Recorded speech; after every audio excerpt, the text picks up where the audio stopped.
Good morning po sa inyo mga sir, mga ma'am. Si Sir Ma'am po ito. Ito po, may estudyante po ngayon. Si Sir, pangalan? Jun Saba Sibar. Taga saan si Sir Jun? Quezon City, sir. Yan, sino ang shoutout ni Sir? Shoutout ko si Alejandro, container driver. Kasamahan ko, sir. Sa mga katrabaho mo? Yun, G8. Yan. Yan lang. Opo.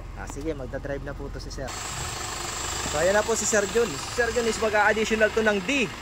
Code 3D. So bus, magbabas kasi daw si Sir. Gusto ni Sir, kompleto yung lisensya niya. Kaya nandito siya para sa PDC. So yun nga po, sa code 3 natin ngayon, magkahiwalay na yung para sa truck at para sa bus. So yung mga para sa gustong mag-drive ng straight truck, code C po yun. At yung mga gusto naman mag-drive ng bus, code D po. Kaya ito si Sir mag-D. Ay, oo, kasi magbabas din daw siya. So, kailangan po ang lisensya natin more than 4 years ng professional.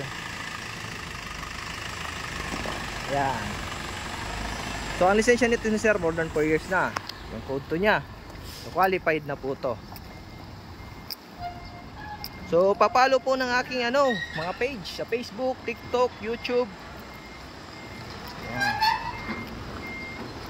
Search nyo lang po yung PDC by Sir Mon. Shoutout yan sa aking mga estudyante na nakapasa na sa exam, nakakuha na ng lisensya. Shoutout sa inyo mga sir. Ayos.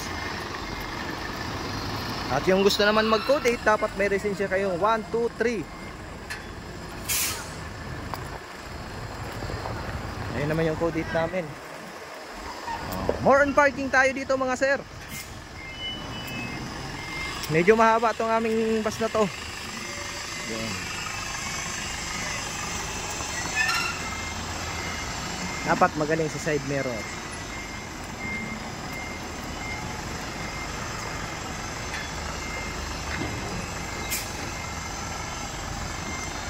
Ayos.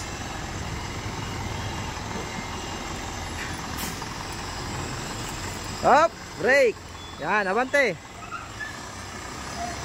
Smooth si Sir magmaneho. Ayos.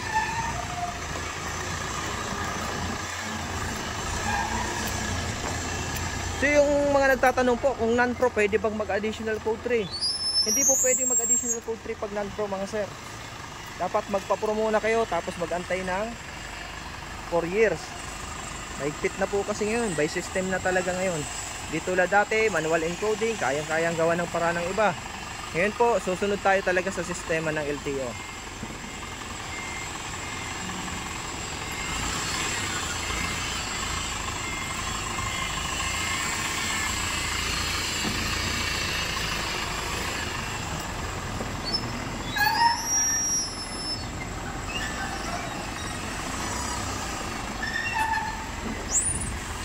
Okay, ayos.